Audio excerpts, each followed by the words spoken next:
Hello guys, finally हम लोग आ चुका है कारगिल मेमोरी 1 पर। अभी हम लोग रास्ता में है।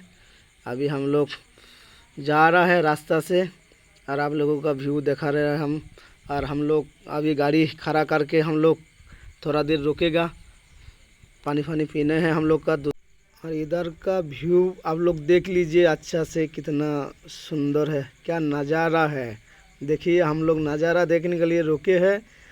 और ये बाइक का जो आ रहा है वो बाइकर लद्दाख कंप्लीट करके वापस गांव जा रहा है, और कोई बाइकर लद्दाख जा रहा है।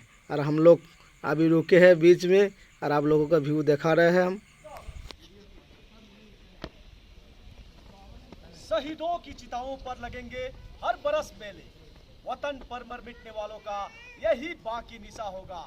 जय गोरख। मैं rifleman Rajesh Limbu 7 battalion 11 Gorkha rifles और भारतीय सेना की तरफ से आप सभी का इस कारगिल वार मेमोरियल में हार्दिक स्वागत एवं अभिनंदन करता हूं। ये वार मेमोरियल कारगिल युद्ध वीरों के याद में नवंबर 2004 को भारतीय सेना के द्वारा बनाया गया। Kargil war memorial Dras sector में ही बनाए जाने का एक मुख्य कारण यह था कि कारगिल युद्ध का एक बड़ा भाग द्रास सेक्टर से ही लड़ा गया था। और इसके अलावा आप जिस स्थान पर उपस्थित हैं वहां से उन पहाड़ियों की कई चंद एक चोटियां दिखाई देती है, जिसके ऊपर सन 1999 में पाकिस्तानी सेना ने धोखे से घुसपैठ की। आप जिस रास्ते से आए हैं उसे नेशनल हाईवे 1 के नाम से जाना जाता है। यह राष्ट्रीय राजमार्ग लेह तथा कारगिल को श्रीनगर से जोड़ता है। हम इस समय समुद्र तल से लगभग 10,500 फीट की ऊंचाई पर हैं और यहाँ से लाइन ऑफ कंट्रोल उत्तर दिशा की ओर लगभग 9 किलोमीटर की सीधी दूरी पर है। आपके सामने और मेमोरियल के ठीक पीछे जो पहाड़ दिखाई देती है उसे टोलोलिंग के नाम से जाना जाता है। टोलोलिंग समुद्र तल से लगभग 15,100 फीट की ऊंचाई पर है। यदि आप अपने नजर पूरा बाएं दूर स्काई लाइन पर ले जाएं तो आपको 2 ऊंची नुकीली चोटियां नजर आते हैं, जिसके दाहिने वाली ऊंची नुकीली चोटी जो कि त्रिकोण के समान नजर आता है, नाम टाइगर हिल। टाइगर हिल समुद्र तल से लगभग 16,700 फीट की ऊंचाई पर है। टाइगर हिल बाएं दूसरे नुकीली चोटी, नाम राइनो हॉर्न। राइनो हॉर्न बाएं एक हल्का गोलाकार टॉप, नाम .4875। .4875 को आज हम बत्रा टॉप के नाम से भी जानते हैं।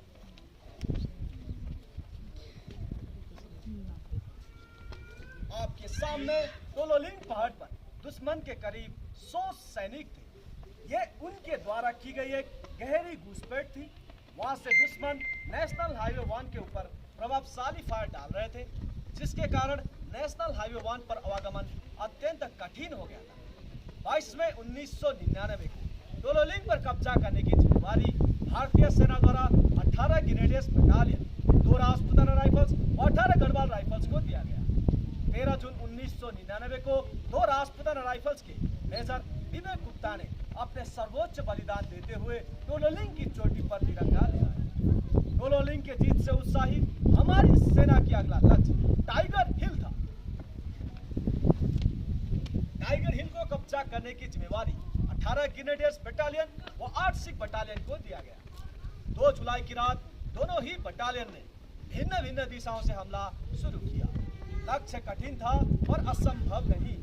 इस गुत्थम गुत्था की लड़ाई के बाद 11 जुलाई 1999 को टाइगर हिल की चोटियों पर फिर से तिरंगा लहराया गया। उनके इस अदम्य साहस को देखते हुए 18 ग्रेनेडियर्स बटालियन के ग्रेनेडियर योगेंद्र सिंह यादव को परमवीर चक्र व लेफ्टिनेंट बलवान सिंह को महावीर चक्र से सम्मानित किया गया।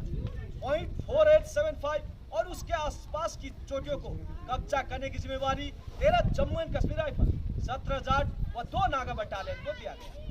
4 जुलाई से लेकर 7 जुलाई तक चले इस संघर्षपूर्ण मुकाबले में तीनों ही बटालियन ने अलग अलग दिशाओं से हमला शुरू किया।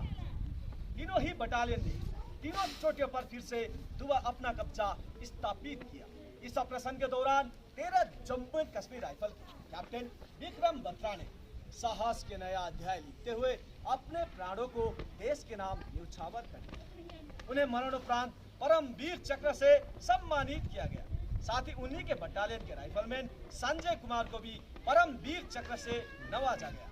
ऑपरेशन विजय में द्रास सेक्टर के अलावा कारगिल, बटालिक व सब सेक्टर हनीफ में भी भारत के वीर सपूतों ने कई शौर्य के गाथाएं लिखी। बटालिक सेक्टर के कालूवार हिल्स को कब्जा करने की जिम्मेवारी फर्स्ट बटालियन 11 गोरखा राइफल्स को दी गई। कैप्टन मनोज कुमार पांडे ने इस लड़ाई में अद्भुत वीरता व नेतृत्व क्षमता का प्रदर्शन किया। उन्हें मरणोपरांत परमवीर चक्र से सम्मानित किया गया। ऑपरेशन विजय में लद्दाख स्काउट के बहादुर जवानों का भी अत्यंत महत्वपूर्ण योगदान रहा है। मेजर सोनम वांगचुक और उनके बहादुर जवानों ने अपने जोश व साहस को कायम रखते हुए चोरबाटला सेक्टर से दुश्मनों को मार भगाया। मेजर सोनम वांगचुक को उनके वीरता के लिए महावीर चक्र से सम्मानित किया गया। तुर्तुक सब सेक्टर में दुश्मनों ने .5220, .5590 व .5770 जैसे फीचर्स पर घुसपैठ कर लिया था। इस सेक्टर में 11 राजपूताना राइफल्स, 9 महार, 13 कुमाऊं व 27 राजपूत बटालियन ने अद्भुत वीरता और पराक्रम से दुश्मनों को निस्तो नाबूद कर दिया। तुर्तुक सब सेक्टर को आज 11 राजपूताना राइफल्स कैप्टन हनीफ उद्दीन के नाम से सब सेक्टर हनीफ कहा जाता है। कारगिल के इस युद्ध में भारतीय सेना की आर्टिलरी ने दुश्मनों के ऊपर 2.5 लाख से भी ज्यादा गोला दागे और हमारे इन्फेंट्री सेना को एक के बाद एक जीत हासिल करने में मदद पहुंचाए, जिसके कारण आज .5140 को गन हिल के नाम से जाना जाता है। भारतीय वायुसेना तथा भारतीय नौसेना ने भी इस ऑपरेशन में अहम भूमिका निभाई। भारतीय वायुसेना ने ऑपरेशन सफेद सागर को प्रारंभ करते हुए दुश्मनों के ठिकानों पर भारी बमबारी की। इस ऑपरेशन के दौरान स्क्वाड्रन लीडर अजय ओझा को मरणोपरांत वीर चक्र से सम्मानित किया गया और उधर भारतीय नौसेना ने ऑपरेशन तलवार को प्रारंभ करते हुए अरब महासागर में कराची बंदरगाह की घेराबंदी की। 22 मई से लेकर 26 जुलाई तक चले कारगिल के इस भीषण युद्ध में भारतीय सेना के कुल 545 जवान वीर गति को प्राप्त हुए और 1536 जवान घायल हुए।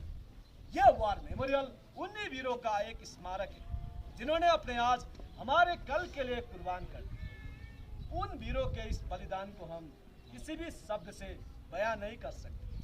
हम उन्हें सलाम करते हैं और ये देश उन्हें सलाम करता है। अंत में मैं आप सभी से यही गुजारिश करता हूँ कि आप झुक कर करें सलाम उन्हें जिनके मुकद्दर में यह मुकाम आते हैं। बड़े ही खुशनसीब होते हैं वे लोग जिनका लहू वतन के काम आता है। जगरक साहब, श्रीमान ब्रीफिंग समाप्त। जगरक साहब 3 बार भारत माता की जय और वंदे मातरम।